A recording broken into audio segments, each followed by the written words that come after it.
Acá estamos, acá seguimos, señoras y señores. No, como verán, no estamos solos. Yo recién le elogié, lo voy a hacer público, enamorada de los ojos de este hombre. La cantidad de mujeres que había levantado el pendejo, Dios mío.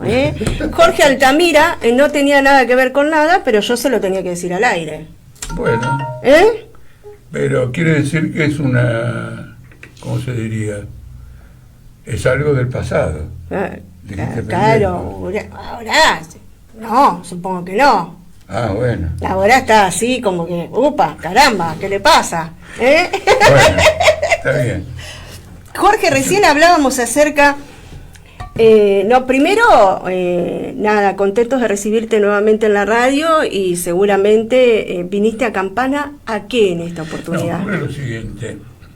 Campana es uno de los distritos en que nuestro partido político obrera ha decidido dedicar un esfuerzo para su desarrollo.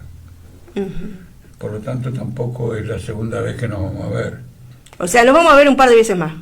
Lógicamente, no como la gente que nuestra, los compañeros de Campana, pero vamos a venir. Es un centro político industrial muy importante y también es una forma de ver la política. Es decir, que la política no va dirigida indiscriminadamente a la población, sí, a la cual uno en definitiva tendremos capacidad de llegar, porque hay que tener un poder comunicacional muy grande para llegar, sino a aquellos sectores que juegan un papel estratégico en la vida productiva y en la vida de los trabajadores. Campana con su entorno industrial, San Nicolás, ahí es donde Política Obrera debe fortalecerse. Y naturalmente no se trata simplemente de estar en Campana, sino que voy a dar una charla hoy a las 5 de la tarde,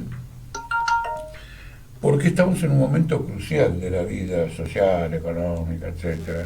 Sí, un momento dificilísimo. Dificilísimo. Donde la seguidilla de casos de corrupción abruma, y sin embargo no es el eje del problema, siendo grave, ¿no es cierto? Narcotráfico, fentanilo, ¿cómo se llama esto?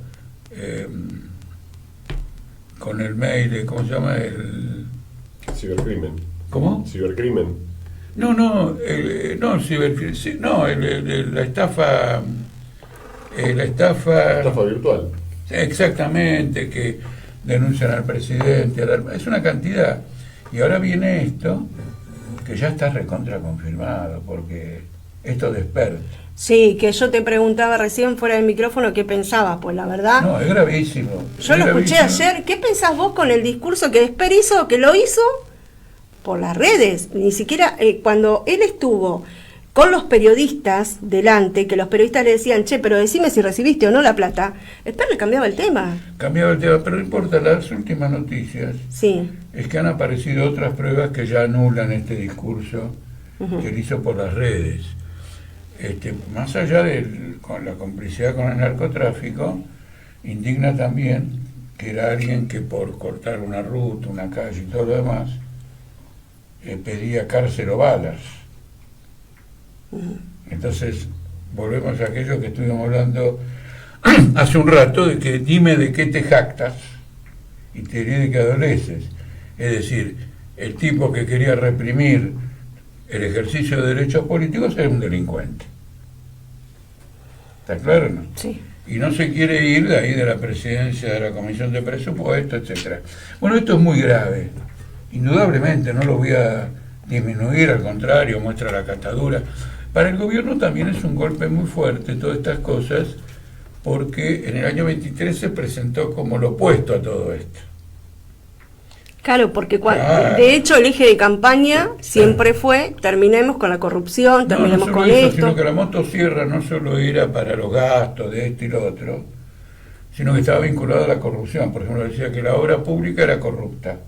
Chau, obra pública. ¿No es cierto?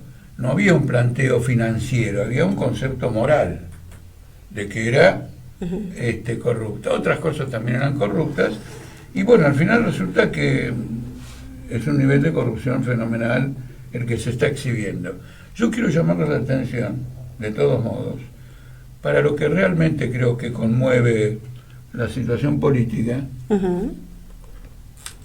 y es esta relación que se ha anudado ahora con Estados Unidos, que ha llevado a Caputo, que ahora se va a ver con el secretario del Tesoro norteamericano, y el 14 de octubre el propio presidente se va a encontrar con Trump. Cuando uno mira bien la agenda, en esta reunión de Caputo con el secretario del Tesoro de Estados Unidos, el Tesoro de Estados Unidos va a decir cuál es la política económica que tiene que desarrollar Argentina, cuál es la política internacional que tiene que desarrollar Argentina y qué tipo de gobierno tiene que formar Milei ahora. Las tres están en los diarios, no invento nada, solo que hay que tener una mirada sobre eso. ¿Por qué? Dice, bueno, mira, te voy a dar lo que no es exactamente un préstamo, sino, mira, acá hay 20.000 millones de dólares, que si es necesario activarlo, lo activamos. Te saco de esta crisis de huida de dólares, fuga de capitales, devaluación, con se llama swap, pongámosle ese nombre, dejémoslo, pero que a diferencia de un crédito te lo dan. El swap, cuando va a ser utilizado, hay que activarlo, lo tiene que ser activado. Por ahora es una cuenta que está ahí. Que no se usa, que está inactiva. Por ahora no se usa. Ahora, a cambio de eso, para que esos 20.000 millones de dólares, si se llegaran a usar, no se fueran al diablo, está planteando una devaluación, una libertad del mercado de cambio, etcétera, que no voy a entrar en el mérito de las medidas todavía, sí, sino que lo esencial de esto es que la dicta Estados Unidos. Si vos haces esta política, está el swap. Por lo tanto, la política económica argentina ha pasado del Ministerio de Economía de Argentina a la Secretaría del Tesoro norteamericana. El otro aspecto es que está comprometido aparentemente, por lo que informan los diarios, una base en Tierra del Fuego. Que de hecho sí van a hacer ahora. Eso. Quiere decir que tenemos que hacer esa base en Tierra del Fuego porque si no, no te doy los 20.000 millones. Eso significa que la política internacional de la Argentina pasó del Ministerio de Relaciones Exteriores de la Argentina al Departamento de Estado de Estados Unidos. O sea que somos los perritos caniches de Estados Unidos. No, es un cambio sustancial. Es un cambio sustancial. Y el último punto, el último punto que también hay que tocar acá, es lo siguiente. Él ha tenido 2 reuniones con Macri. Y Macri pide gente de él en el ministerio, en el gabinete. Bueno, también lo pide el gobierno norteamericano. Eso salió, lo pueden leer hoy viernes en Clarín, hoy, en la columna de Marcelo Bonelli, que finalmente no es lo que él dice que ocurre, sino que él cita al Fondo Monetario Internacional diciendo hay que formar un gobierno de coalición. Por lo tanto, va a haber un cambio en la estructura del gobierno dictada por Estados Unidos, una política económica dictada por el Tesoro de Estados Unidos y una política internacional dictada por Estados Unidos. De lo contrario, Estados Unidos no te va a dar eso. No te da eso y te vas al mismísimo diablo. Lo cual quiere decir que Estados Unidos es hoy el supervisor de la sobrevivencia política del régimen actual. ¿No es cierto? ¿Quiere decir que esto va a salir bien? Bueno, eso tenemos que discutirlo. Yo tengo opiniones muy formadas sobre esto. Pero en primer lugar, antes de ver si sale bien o no, es esta situación. Una devaluación y esta libertad en el mercado de cambios sería una segunda devaluación del gobierno de Milei. Una la hizo cuando subió y esta es la segunda. Claro, en menos de 2 años. En un periodo muy breve ha tenido que recurrir a la pérdida de valor del peso y eso va a tener impacto en los precios. Inclusive si vos no tenés un mango en el bolsillo para comprar y algunos productores, como yo efectivamente lo veo, bajan los precios o, por ejemplo, te hacen una oferta especial. Yo el otro día, por ejemplo, compré un montón de yerba porque de un precio, creo que bajaron, no sé por cuánto tiempo, a lo mejor por una semana. Bueno, era una oferta y dije, aprovechemos porque total la yerba me la voy a terminar tomando. Eso no se echa a perder, claro, la yerba no se arruina ni nada. Ni nada por el estilo. Por eso. Es que todos nosotros hacemos lo que haces vos, o sea, nosotros vemos cuando hay ofertas o cuando hay algo y ahí aprovechás, porque nada, estamos en un momento y en una situación económica que es súper difícil, básicamente para los que están abajo. Lo va a acentuar. El último punto es el siguiente. Si como consecuencia de estos actos de corrupción, sí, que me da la impresión que impactan mucho en la gente. Correcto, está bien, que el pueblo argentino se siente impactado por esto, es una buena señal. El resultado electoral el 26 de octubre para el gobierno puede ser fatal. Y entonces ahí no lo salva un gobierno de coalición con Macri, y a lo mejor no lo salva ni el Tesoro norteamericano ni Trump. ¿Y qué va a pasar con nosotros? Porque está afectada la autoridad política. ¿Qué quiere decir que está afectada? Que cualquier medida que tome en un sentido o en otro, si es negativo para la gente se va a rebelar. Entonces, cuando tiene autoridad política, impone, ahora habrá sufrimiento, pero el mes que viene es carnaval, y qué sé yo. Entonces acá hay una crisis de fondo. Yo estuve aquí hace pocas semanas, un par de semanas atrás, el escenario todavía no era este. Quiere decir que estoy marcando la evolución que ha tenido, y entonces el gobierno de Milei ingresa en el fracaso de los gobiernos de Argentina en los últimos 50 años, que no es simplemente un fracaso, sino que lo paga el pueblo con un nivel de vida que es decreciente y con regímenes laborales opresivos, porque más allá de lo que diga la ley de trabajo y todo lo demás, la gente trabaja 12 horas a ritmo de producción descontrolados, sin aportes jubilatorios. Una parte, hay más trabajadores informales o en negro que trabajadores formales o en blanco. Es decir, que la variable de ajuste en estos 40, 50 años, y paso por todos, acá no es que discrimino a uno del otro, son los trabajadores. No son los capitalistas, porque la deuda argentina, que en este momento debe ser de 600.000 millones de dólares, 600.000, 320.000 en dólares, y otros 280.000 en pesos, pero equivalentes a 280.000 millones de dólares, no vamos a 600.000.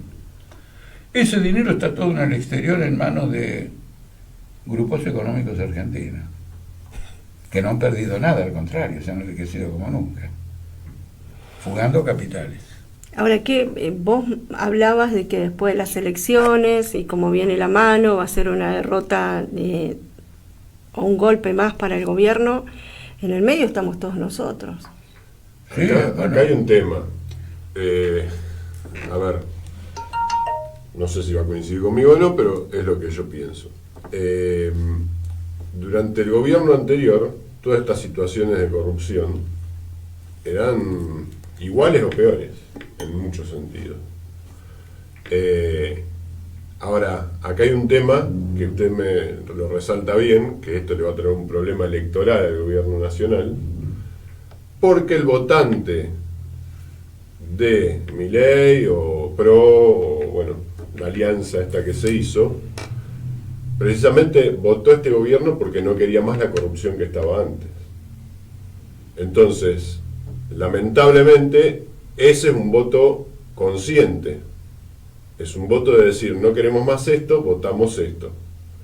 Ahora, el votante del gobierno anterior perdonaba todos los actos de corrupción, porque los siguen votando, y son los mismos de siempre. O sea, no es que cambió el escenario de dirigentes políticos de la oposición. Siguen siendo los mismos que tienen un montón de causas abiertas, no solo por corrupción, sino por abuso, violación, etcétera, etcétera. Entonces, nada, lamentablemente yo veo que es una bandera política donde se defiende a capa y espada sin importar el crimen que se cometa, y el votante de la Alianza de Libertad Avanza que dice, no, pará, nosotros elegimos esto porque era basta de corrupción y al final estamos otra vez en la misma. Claro, quiere decir que el que vota a la Libertad Avanza es un sabio, que lamentablemente en el 2023 votó un corrupto, como lo denunciaban todos los demás, y después se comprobó que es verdad. Uh-huh. Entonces, el argumento tuyo apunta contra el electorado, porque decir que los que votan a Kirchner o a quien sea son menos conscientes, como Cristina Kirchner en el año 2011 sacó el 54%, la mitad de los que votaron a Milei la votaron a Cristina Kirchner. Cuando votan a Cristina Kirchner son unos ignorantes que perdonan la corrupción. Y cuando votan a Milei, bueno, me parece que no nos lleva a nada, no aporta nada, no nos lleva absolutamente a nada entrar a discutir la mayor o menor conciencia de los votantes, porque en realidad el problema de la conciencia del votante es la siguiente: a ver, que votan partidos enemigos de la clase obrera, todos. uh-huh. Y después pagan las consecuencias de la política económica. Es decir, el problema que tenemos en Argentina es una crisis al interior de la clase obrera. Ajá. Por eso vengo a Campana, para luchar con los obreros, discutir con ellos, buscar construir algo. Todo lo que pasa en el mundo hoy, todo lo que pasa en el mundo, tiene su base en una crisis que está viviendo la clase obrera mundial. Porque, ¿qué quiero decir con esto? Ustedes tienen una guerra de la OTAN y Rusia. La clase obrera rusa, que hizo la revolución rusa y todo lo demás, apoya a su gobierno. Los otros de la OTAN, con el argumento de que lo de Rusia es autoritarismo, apoyan a su gobierno. ¿No es cierto? Están cometiendo un error. Para que la guerra termine hay que destruir a estos gobiernos, porque son gobiernos que quieren rearme, quieren lucros armamentistas, quieren apoderarse de materias primas, y ahora capaz que invaden a Venezuela. Pero como Maduro no es muy diferente de Trump, en realidad Trump está copiando a Maduro, porque está invadiendo todas las ciudades y desplegando el ejército, yendo a las viviendas, a las fábricas. Ah, usted es un inmigrante, lo cargan. Papá, pero hay un poder judicial. ¿Tenés algo contra mí? Acusame ante la justicia. Y después, si realmente soy un delincuente o estoy cometiendo un delito, bueno, ahí sí, pero los arrea como Putin, como Maduro, como fuera. ¿Me explico? Y ahora está pidiendo plenos poderes, lo vi ayer en la tele, está pidiendo plenos poderes para la llamada lucha contra el narcotráfico, que en realidad es un pretexto para atacar a los gobiernos, donde en unos casos, creo que en el caso de Venezuela es un invento completo, pero por ejemplo México tiene cárteles de la droga y es un intento de derrocar al gobierno de Colombia. Lo que quiero decir es esto: hay un problema de conciencia, pero no de un electorado que le perdona la corrupción a unos y a otros no. Y a otros, qué brillante el electorado que no perdona, qué grupo de infelices que son los que perdonan. No, hay un problema de conciencia política más profundo. Acabo de mostrar que la Argentina ha pasado a la condición de colonia de Estados Unidos en virtud de un acuerdo. Porque hay países que están sometidos por otros, pero no hay ningún acuerdo. Nadie hizo una cesión de soberanía. Como el otro más fuerte, vos sos más de ir, el tipo se va poniendo. ¿Se entiende? Es como en una pelea. Sí. No quiere decir que el que está perdiendo para la pelea sea un agente del que está ganando. Claro. Acá hay un acuerdo. Hoy Caputo se ve con Besen para arreglar la política económica, y la semana que viene se ve con Milei para que se forme un nuevo gobierno con el macrismo, con alguno más, y que la política internacional sea, como te acabo de decir, la devaluación. Eso ya es un acuerdo, es decir, que nosotros por un acuerdo estamos sometidos por Estados Unidos. Esa es la definición de colonia. ¿No es cierto? Entonces, la pregunta es si el pueblo argentino tiene la conciencia de que nos estamos convirtiendo en una colonia, y lo que es más complejo, los remedios. Porque además, bueno, frente a eso nosotros decimos, el remedio es construir un partido de trabajadores. Ahora, un partido que represente las perspectivas que tiene un trabajador, que son muy simples. Formar una familia, educar a los chicos, elevar su nivel cultural y moral, material también, y hacer la vida de un ser humano en esta tierra. Que no es lo mismo la que tiene un capitalista, que en primer lugar es obtener el mayor lucro posible de sus inversiones. Tengo varios mensajes. Hola, yo aplaudo a este señor lo respeto, pero como nacionalista no comparto. Hoy la salida no es la izquierda, pero tampoco la derecha, es el nacionalismo. Y después, Dieguito, ¿y vos pensás que este gobierno no hay corrupción? Aparte, no hay que vivir del pasado. Acabo de decir que si el otro gobierno hizo las cosas, ya está, ya fue. Viajemos al presente y al futuro que tiene que venir. El pasado pisado, no podemos volver hacia atrás. Disculpa, Diego, pero estoy convencido de que es así. Alejandro, acabo de decir que sí, que hay corrupción y que lamentablemente el votante de este gobierno lo votó pensando que no iba a haber más corrupción. Lo acabo de decir. A ver, yo lo que le quiero comentar. Yo desde hace rato vengo diciendo que lamentablemente del 100% de la sociedad, solamente el 10% tiene la capacidad total de hacer el análisis político debido antes de entrar al cuarto oscuro. ¿Sí? ¿Pero por qué pasa eso? ¿Que es culpa de la sociedad? Puede ser una mínima parte responsable cada ciudadano. Ahora, la gran responsabilidad yo se la otorgo, o se la transfiero al poder político y a los políticos en general. Que lamentablemente, por ejemplo, en la última elección que pasó,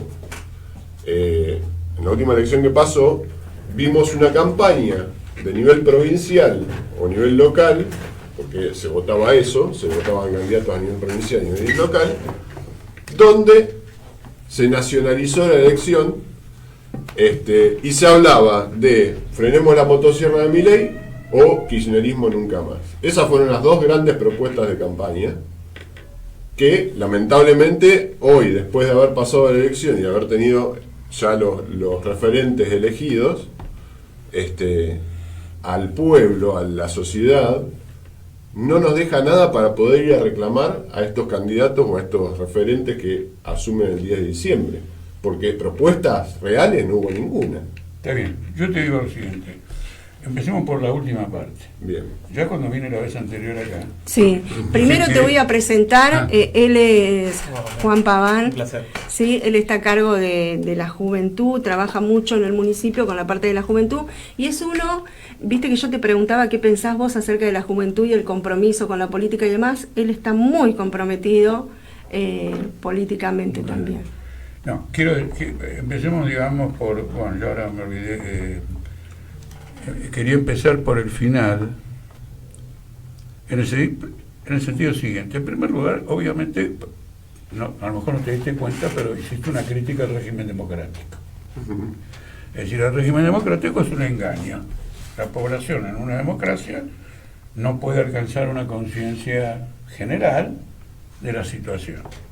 Vive engañada, no señalaste el monopolio de los medios de comunicación, se escucha una sola voz, etcétera, etcétera. Ahora, en la historia de los pueblos,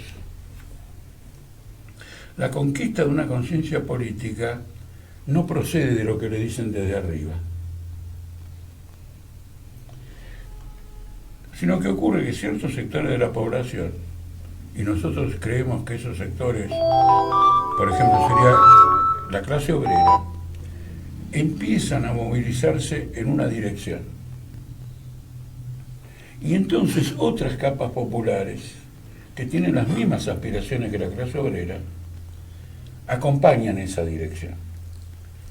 En esta campaña electoral, nadie tiene un programa, y no solo que nadie tiene un programa, sino que lo que es más grave es que no tiene un programa en medio de una crisis. Es decir, que son incapaces de discutir una salida y la esconden. Ayer me contaron una anécdota que creo que sirve para ilustrar. Le preguntaron a una candidata en Salta, no importa que partidaria del gobierno, etcétera, si está de acuerdo que las jubilaciones se suban a 70 años. Todo el mundo sabe que está de acuerdo. Ella lo que dijo es que los argentinos nos debemos un debate sobre el sistema jubilatorio. Y esa frase es una frase repetida. Yo se la escuché a un montón de gente. Y el estafador siempre se debe un debate. Tiene ideas perfectamente claras, pero si las dice, muere. Entonces van a las elecciones a robarle la soberanía popular al pueblo y después hacer lo que les canta. Por ejemplo, Milei dijo en la campaña electoral, y se prometió todo, motosierra, papá, dijo que iba a devaluar 64% el peso. Dijo eso. Vótenme que los voy a devaluar. No lo dijo.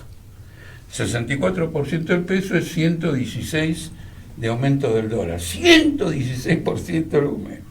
Dijo que cuando devalúen esta proporción va a congelar las jubilaciones para que puedan caer, y eso es motosierra. Dijo que la motosierra es devaluar mucho el peso y después no ajustar las jubilaciones. No lo dijo. En el presupuesto para el año próximo había un el presupuesto es la prórroga. Este gobierno todavía no sabe lo que es un presupuesto. Este gobierno no sabe lo que es un presupuesto porque el presupuesto del 24 es la prórroga del 23 y el presupuesto del 25 es la prórroga del 24. Está bien, pero para el 26 ya hizo la presentación. Bueno, vamos a ver, porque las hipótesis del presupuesto del 26... bueno, está bien. Todo tiene un límite.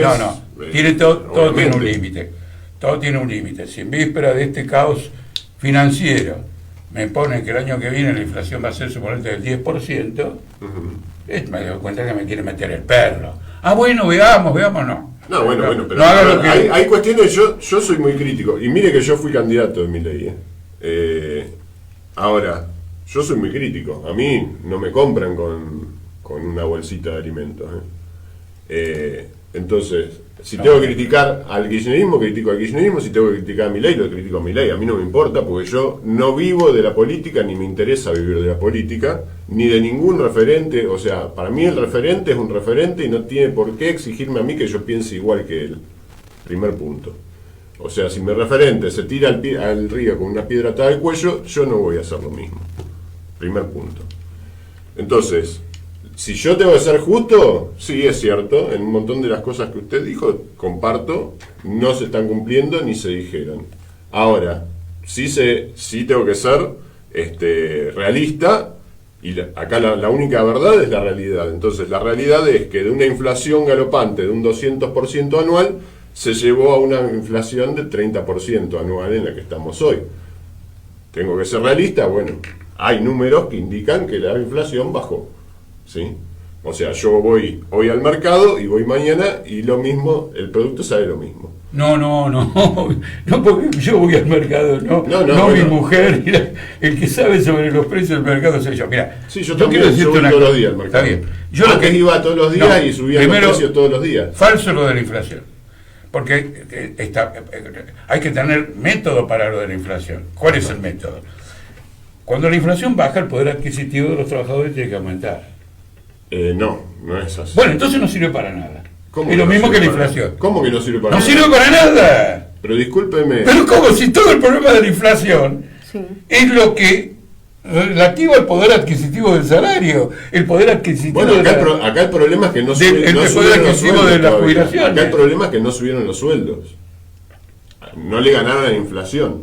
Ese es el grave. Pero ¿y a qué le importa? A ver, ¿qué significa hablar de inflación sin que tenga que ver con la vida cotidiana, la capacidad de consumo adquisitiva y todo lo demás? Además, la inflación tiene muchos aspectos. No, por favor. Sí, es verdad.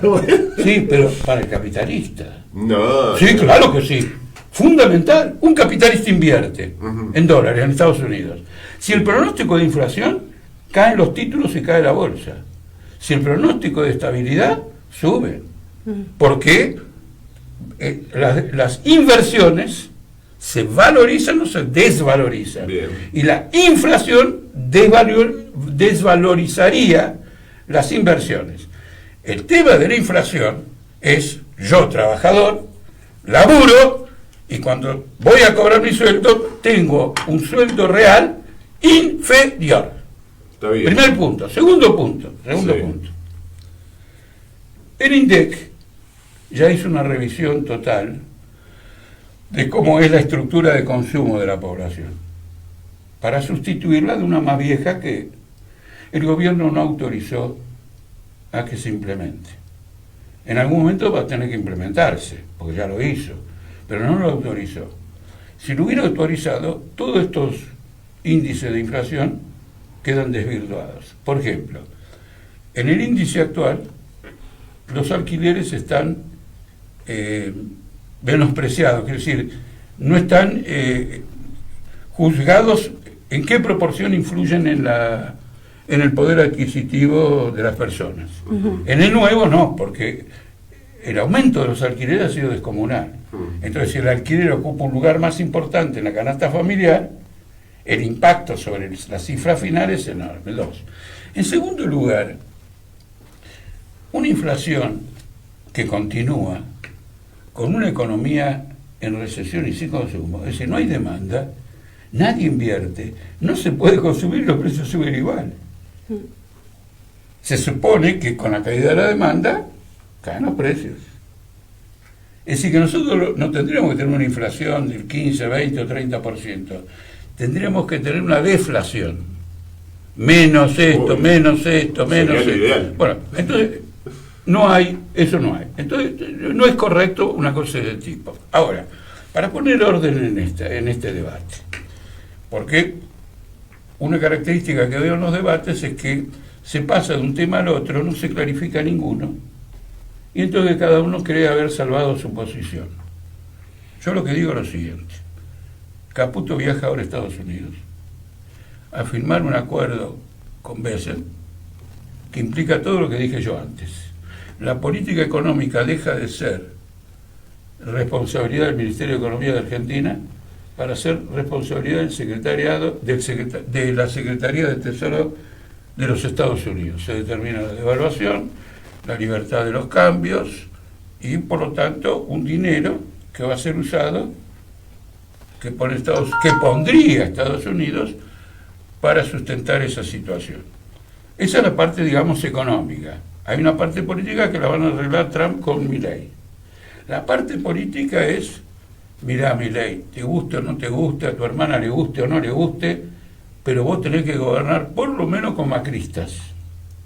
No podés seguir gobernando solo.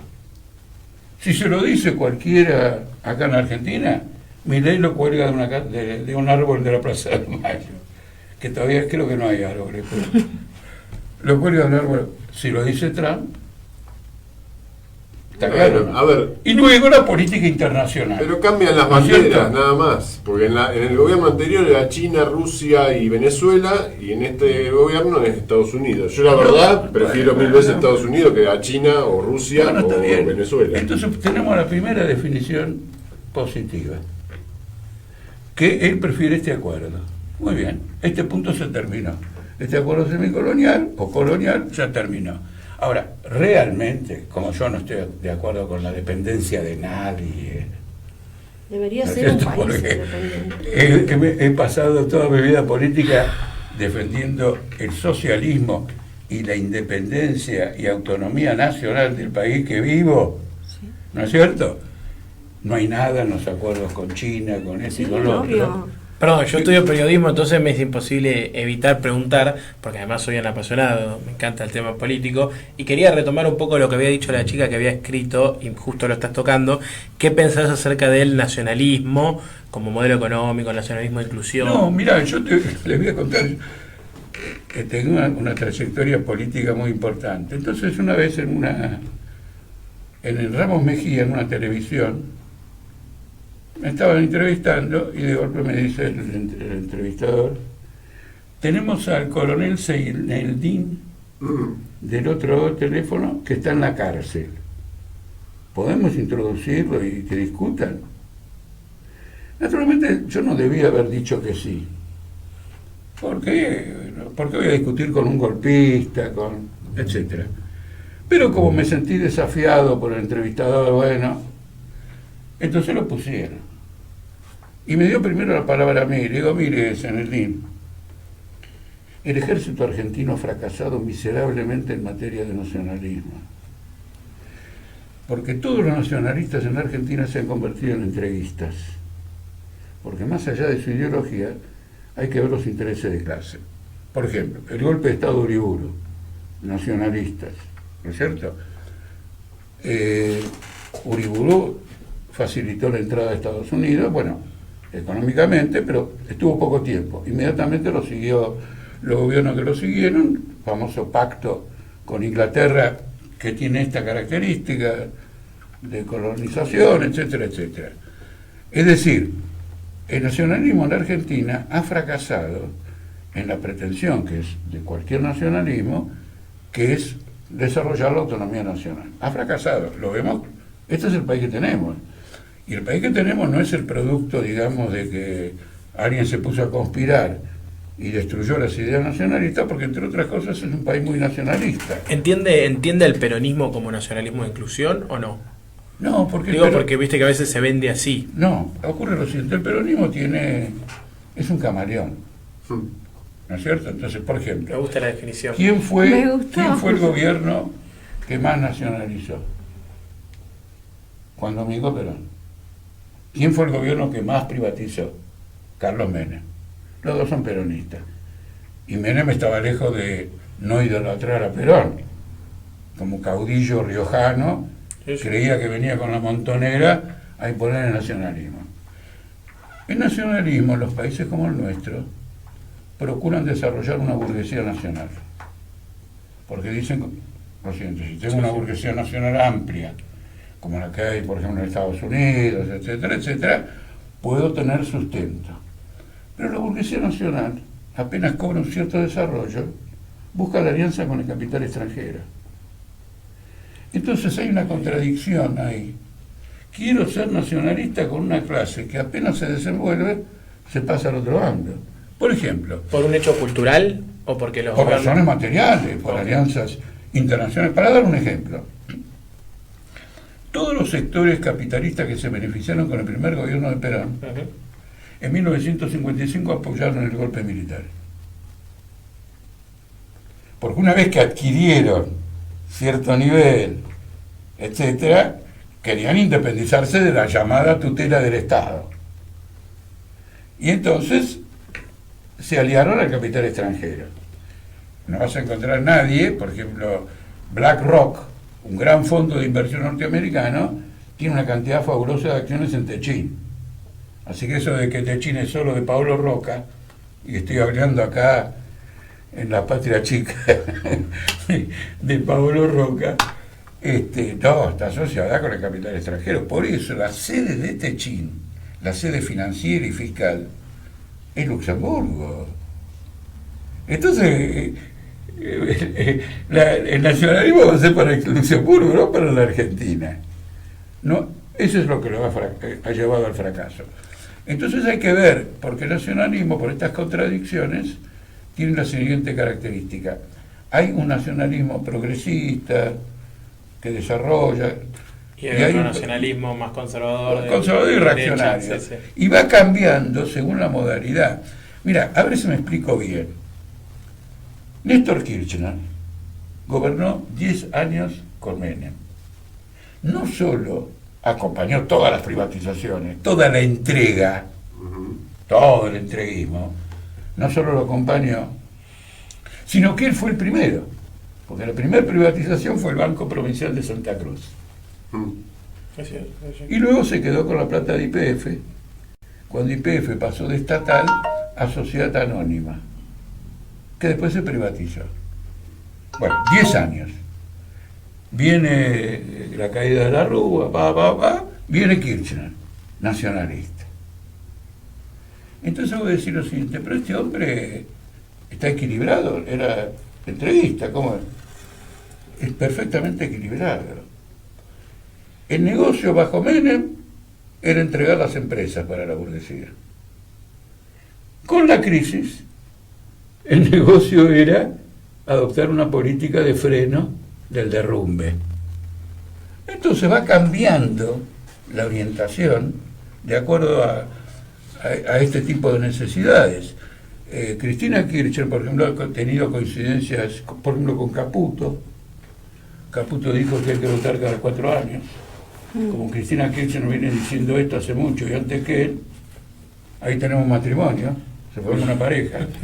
Caputo, digamos, Cristina Kirchner. Cristina Kirchner se reivindica pagadora serial de la deuda. En un famoso discurso de televisión dijo que habían pagado 175.000 millones de dólares. Nos hemos desendeudado. Garpando 175.000 millones de dólares. ¿Vos te das cuenta de lo que este país podría haber hecho con 175.000 millones de dólares? Entonces, unos se endeudan para beneficiar al acreedor, el otro le paga, y este trabajo de que yo te endeudo y vos pagás, lo ven como contradictorio cuando son perfectamente complementarios. ¿Se entiende o no? Porque para un acreedor extranjero tiene que haber alguien que quiera que le preste, que él nos preste, y después alguien que esté dispuesto a pagar al acreedor los vencimientos de la deuda. Entonces hay que ver esa complementariedad, hay que mirar debajo del agua y no simplemente, digamos, el tenor de los discursos. Como ustedes ven, desde nuestro punto de vista, esto sí lo quiero reivindicar, nuestros planteamientos no son una inspiración mesiánica. Sobre cualquier problema que vos nos plantees, tenemos un análisis preciso y exacto de la situación, de los gobiernos, de lo que hizo y todo lo demás. Hoy esto es muy importante porque si Milei tiene una derrota electoral fuerte, la incógnita que planteo, para que vean que tampoco es saber cómo va a seguir el mundo, sí. Si tiene una derrota importante, se cae el plan Trump, porque no hay guita en el mundo que pueda sostener a un gobierno que enfrenta una crisis y ha perdido autoridad. Cuando hay una crisis, para bien o para mal, tiene que haber autoridad, en el sentido que vamos para un lado. Nosotros en política obrera decimos, para ese lado no, pero el adversario ejerce autoridad. Si pierde como en la guerra, y va a perder probablemente como en la guerra, porque la gente se ha puesto muy sensible y ha comprendido que esto de un hombre que decía al que cortaba una calle, le decía cárcel o bala, ahora el tipo va a ir a la cárcel. A lo mejor lo tenemos que extraditar a Estados Unidos. El nivel de corrupción es colosal. Y la familia gubernamental también está en eso. Entonces yo de entrada, creo que antes que vos dijeras acá, destaqué la importancia de estos hechos de corrupción, el impacto, pero quise llamar la atención a la profundidad de la crisis. ¿Me explico? Para que la denuncia de la corrupción no nos oculte cosas que desde el punto de vista del destino del país tienen implicancias iguales o mayores. ¿Se entiende? Entonces por ejemplo, yo como político opositor de política obrera, me podía haber colgado de la corrupción y decir, la corrupción. Sí, yo estoy en contra de la corrupción, obviamente. No solo estoy en contra de la corrupción, estoy en contra de que cobren los diputados y senadores lo que cobran. Soy partidario de que el pueblo los pueda revocar para que nadie lo estafe más.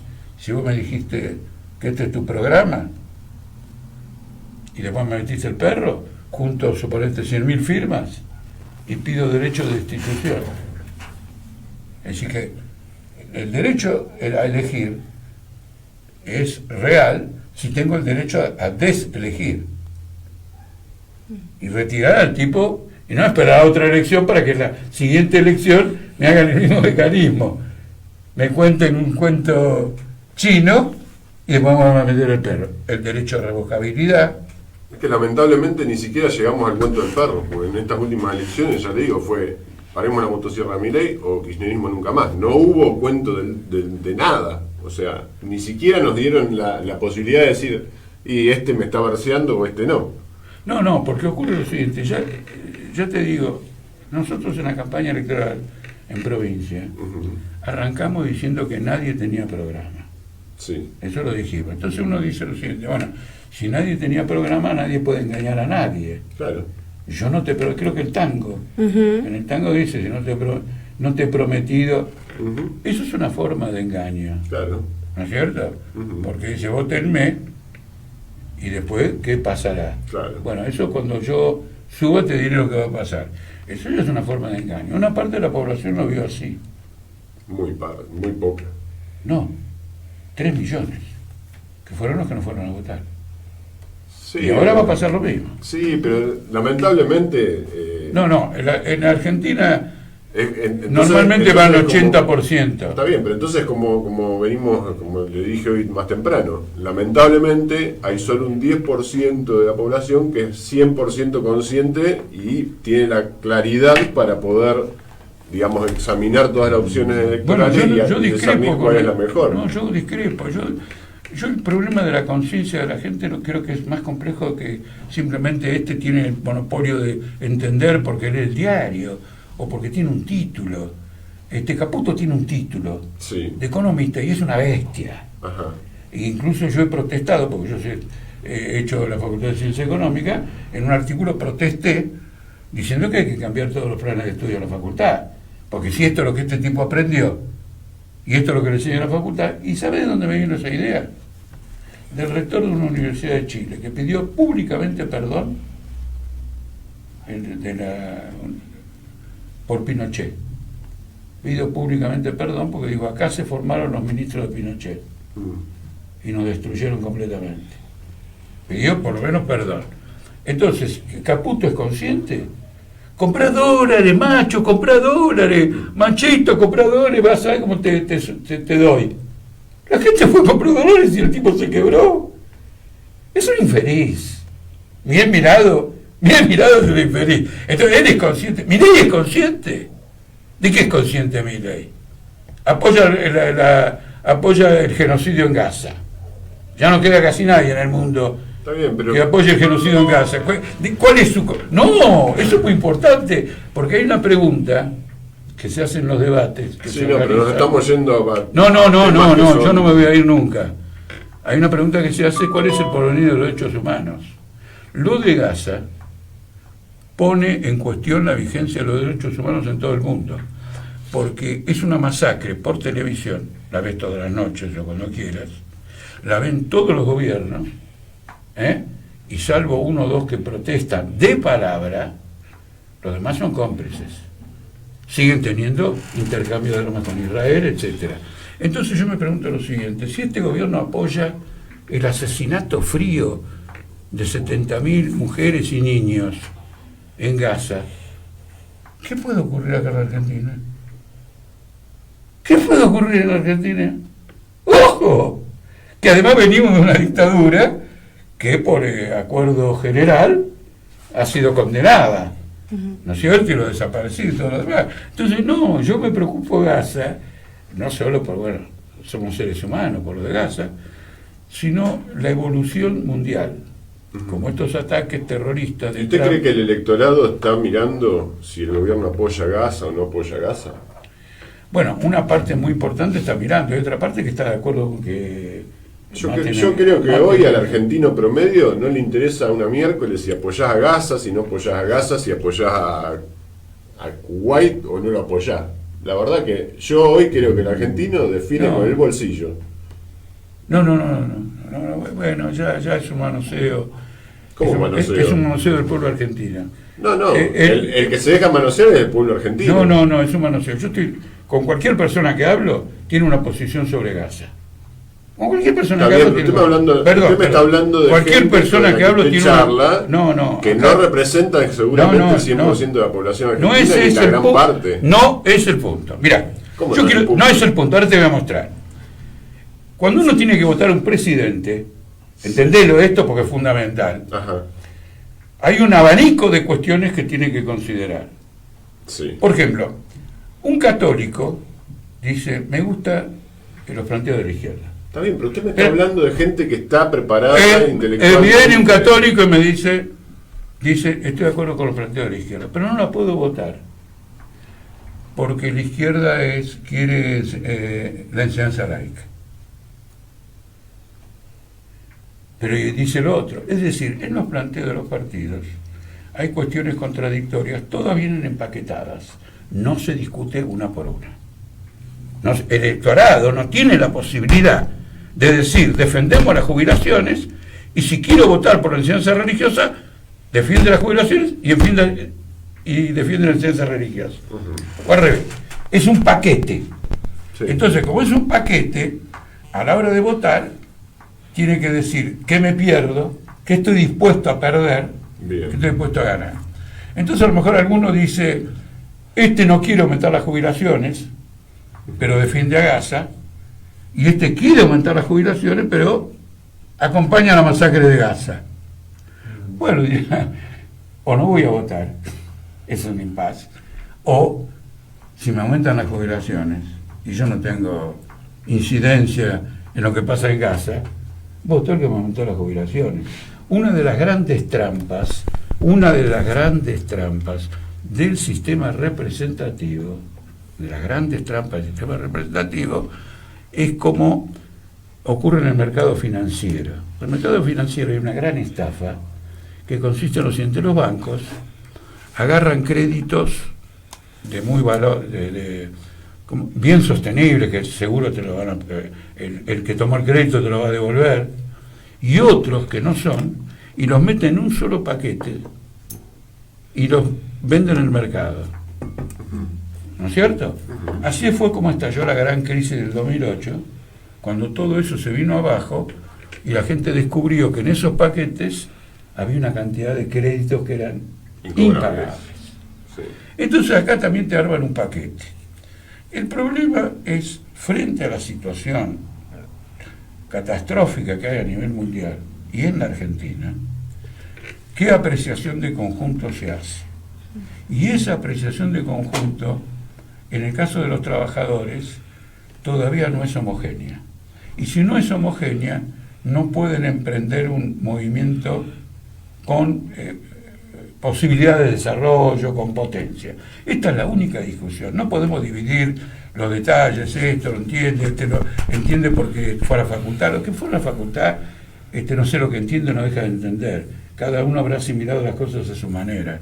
Yo he estado en la vida universitaria y conozco ese tema perfectamente bien. Ahora, que vayamos permanentemente al problema del electorado, es un retroceso en el debate. Porque nosotros acá tenemos un problema concreto. Apoyamos la devaluación, apoyamos el acuerdo con Estados Unidos, apoyamos el sometimiento, hay que decir si apoyamos o no. Y después que los electores hagan lo que quieran, pero vos decís cuál es tu compromiso. Porque yo en este momento hay gente que nos ve y va a votar en forma muy diferente a lo que yo propugno. Seguramente. ¿No es cierto? Y entonces yo le digo, muy bien, vos vas a votar lo que quieras porque la libertad es libre, como se decía un tiempo en la Argentina. Pero yo te digo cuál es mi compromiso. ¿Y cuál es el valor de que te lo diga? Que vos vas a vivir a través de la experiencia quién te metió el perro y quién no te metió el perro. Y así la pretensión es que evolucione la conciencia política. Tenemos que ir a una dirección. No podemos polemizar por polemizar. Bueno, prefiero a los yanquis que a los rusos. Eso no existe. No existe, prefiero a los yanquis que a los rusos. Uno tiene que preferir, ¿no es cierto?, el planteo que tiene uno. Cómo quiere que sea la Argentina, nada más. Ahora estamos en el horno. Y el horno puede yo llevar coincido a una situación de rebelión popular como ocurrió en el año 2001. Nosotros, si hay una rebelión popular, vamos a orientar esa rebelión popular para alcanzar los objetivos que estoy formulando abierto y En claramente. el 2001 hubo una rebelión popular precisamente por lo que le vengo diciendo, o sea, le tocaron el bolsillo a la gente. ¿Pero qué quiere decir? Hoy no estamos bajo esa situación. Pero por supuesto que estamos bajo esa situación y eso de bolsillo a la gente es una injuria. ¿Cómo una injuria? Es una injuria, la gente se mató laburando. Le sacaron los dólares. Pero no es el bolsillo, es el esfuerzo humano que tuvo, el esfuerzo de la familia. ¿Y en qué se el traduce sacrificio el de esfuerzo? no, ¿En le qué se metieron el traduce el bolsillo. esfuerzo? Le metieron el bolsillo, ¿En qué quiere se decir traduce el que a mí me han esfuerzo? metido el bolsillo, me han robado. Entonces, por ejemplo, una vez, ahí por el Obelisco. Discúlpeme, me ¿usted met- por qué se esfuerza y trabaja todos los días? ¿Para lograr qué? Para desarrollar mi existencia social. Ok, pero ¿en base a qué? Porque- ¡Al laburo! Sí, pero ese laburo, ¿para qué va a laburar todos los días? Acabo de decirle. ¿Qué es lo que el rige al aporte. mundo hoy? No, en la organización social son los aportes que cada uno hace a una organización social. Entonces eso no es meter la mano en el bolsillo porque lo que... no tiene ideales el tipo, no tiene ningún ideal, por 2 mangos. No es así. Es el esfuerzo humano, Sí. la sobreexplotación de los trabajadores, la falta de descanso.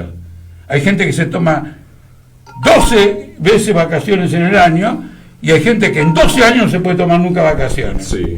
Entonces, bueno, ¿qué pasó ahí? Ahí pasó algo muy elemental. Los bancos, la estructura básica del capitalismo, le robó a mansalva a gente que adhiere al capitalismo y por eso tenía la plata en los bancos. Esfuerzo, por ejemplo, yo conocí una familia que retiró el dinero. Ajá. ¿Por qué? Y me lo dijo. Me pararon en un lugar y me dijeron, mira, te paramos por lo siguiente. Te escuchamos en la televisión, dijiste que los bancos nos van a robar todo, sacamos la guita. Después ocurrió eso, me salvaste. Salvaste a mi familia. Te quiero agradecer, me dio la mano. Y, digamos, terminó. Es el esfuerzo humano, etcétera. No es la mano en el bolsillo. Hay que tener una visión de conjunto. Con estos regímenes políticos, Pero discúlpeme, Argentina está en discúlpeme, don. descenso Acá sistemático. Acá el tema es, yo estoy de acuerdo, el ser humano se enojó en ese momento, la persona, porque todo el esfuerzo que había hecho para juntar el capital que le terminaron choreando, obviamente, ¿cómo no me voy a calentar si me costó un montón de trabajo llegar a tener ese dinero que es lo material, digamos? Yo sé que no le metieron la mano en el bolsillo.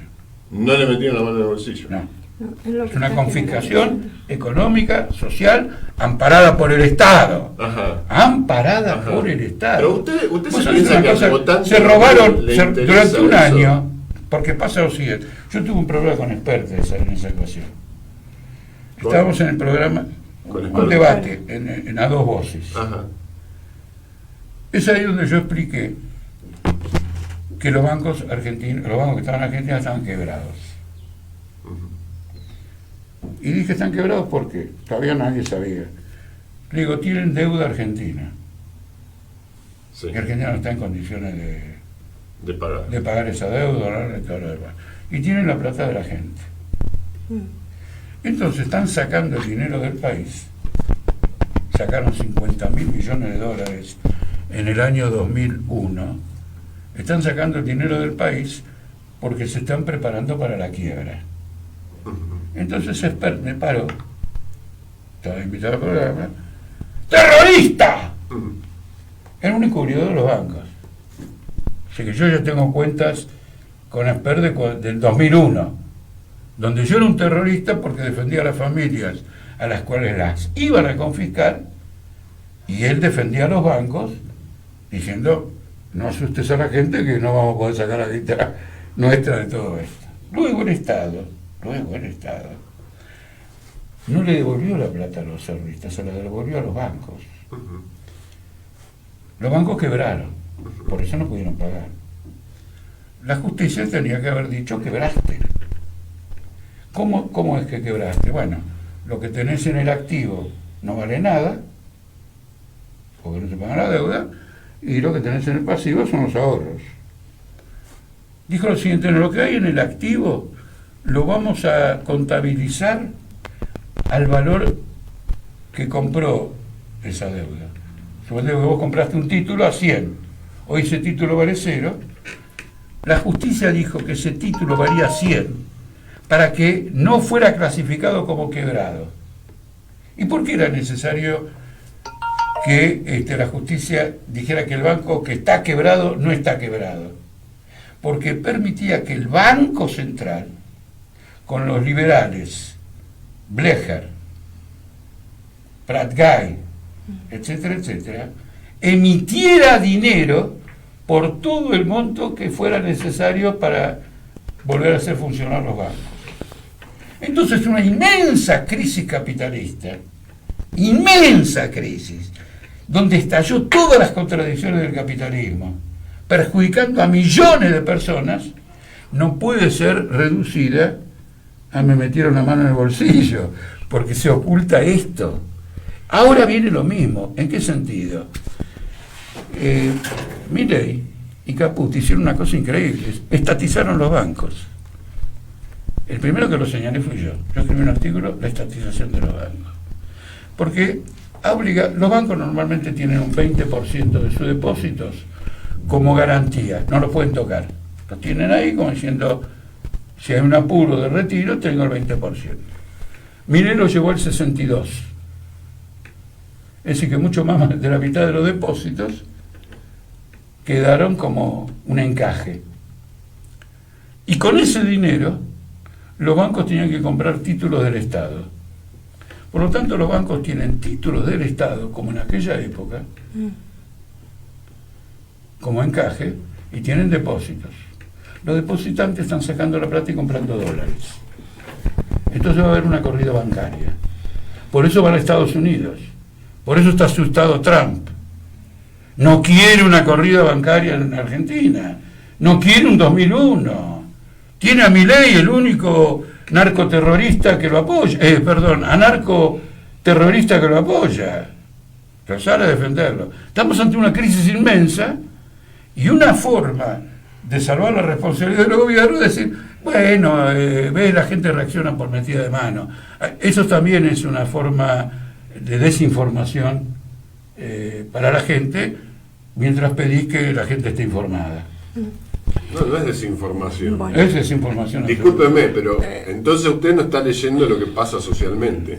Porque socialmente, si yo le puedo asegurar que si mañana a la Argentina en total le dan un bono de 1 millón de pesos, la votación sale 100% a favor del Estado Nacional. Porque lamentablemente estamos en una sociedad donde cada uno cuida su quintita. Bueno, y lo único que miran son los 10 metros cuadrados que los rodean. Nada más. Estamos en una sociedad donde lamentablemente no se piensa como sociedad, se piensa como individuo. Muy bien. Ahora quiero decirte lo siguiente. Yo he tratado en este debate, como en todos los debates, de defender un análisis integral y no polemizar en términos personales. Lo que no entiendo es lo siguiente: si la sociedad está tan podrida, la sociedad y no el capitalismo, si el que roba no es el capitalismo sino la sociedad. El capitalismo es el sistema que rige el mundo hoy. No importa que rige. Bueno, después si está podrido o no es otra discusión. No, está podrido porque hay masacres en Gaza, hay guerras en Europa, están a punto de invadir Venezuela, hay rearme, está recontra podrido. Pero eso fue toda la vida, sí. No fue toda la vida. No, decir guerra hubo toda la vida. No, guerra de esta característica. No, guerras de esta característica no. Con la bomba atómica a Hiroshima comenzaron las nuevas guerras de este carácter. Es la época de decadencia del capitalismo. Ha habido guerras muy positivas, por ejemplo la guerra nuestra por emanciparnos de España ha sido una guerra positiva. Nadie va a decir ahora que San Martín y todos los próceres a qué jugaban. Ha habido guerras positivas. Estas son todas guerras. La guerra no es positiva, no importa. Sí, la guerra. No, una guerra de emancipación es positiva. Sacarse un yugo. Si para usted que muera gente es positivo, seríamos una colonia de España todavía. Lo que quiero decir es esto. He tratado de mantener esto. Ahora, esto de que a un argentino, si vos le das 1 millón de pesos, le sacás el voto como querés y todo lo demás, una sociedad de mierda, no es un punto que me interese discutir.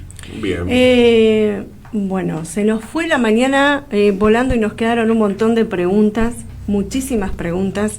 La verdad que nos va a encantar volverte a recibir en el estudio. Bueno, muy bien. Nos va a muy bien. encantar volverte a recibir. La verdad que en serio, quedaron varias preguntas por ahí. Están ahí por, las preguntas. Peronismo. Ajá. No, peronismo en el equilibrio entre el socialismo y capitalismo. Qué interesante, eso está bien. Sí. Eso es lindo contestar. Después de que dice socialista en distribución y capitalista, bueno, sí, son temas muy frecuentes.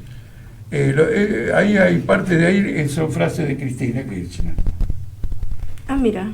Ajá. Sí, y mucho de lo que dijo Teo es que el peronismo es camaleónico. ¿Qué? El camaleón. No, pero ojo, no lo dije despectivamente. Lo que traté de demostrar es que siempre respondió a los intereses de una clase social en fases diferentes. Uh-huh. Entonces, cuando esa clase social quería prosperar desde muy abajo, se hizo estatista. Cuando adquirió un volumen, tomé Pérez Compán. Pérez Compán, que es un producto del peronismo. Ahora Pérez Compán vuela solo. Pero para volar solo, tiene que tener capital extranjero, no es burguesía nacional. ¿Me explico? Entonces, yo lo que te agradezco mucho, realmente No, agradezco, por favor, es que aún con características que considero un debate muy pobre, he podido explicar el momento político actual. Hay 2 viajes para salvar al gobierno de Milei que implican un nivel de colonialismo para Argentina sin precedentes. E incluso puede fracasar. Y ahí vamos a tener una rebelión popular. La verdad que... El debate no fue pobre, el país está pobre, lamentablemente. Bueno, yo le agradezco, lo esperamos la próxima, la verdad que se nos fue la mañana volando. Vamos a ir a una sola tanda publicitaria porque lo tenemos a Juan, que justo íbamos a hablar acerca de todos los eventos que viene realizando la gente de la juventud y que tiene proyectado. Así que muchas gracias, Altamira. Las puertas de la radio están... Me llenaste de elogios al comenzar. Sí, ¿vos viste? Nosotros dijimos, desde ya te agradezco, Cami, también. Nos vamos a una pausa publicitaria y regresamos una sola, chiquitita, para poder charlar un ratito con Juan Paván.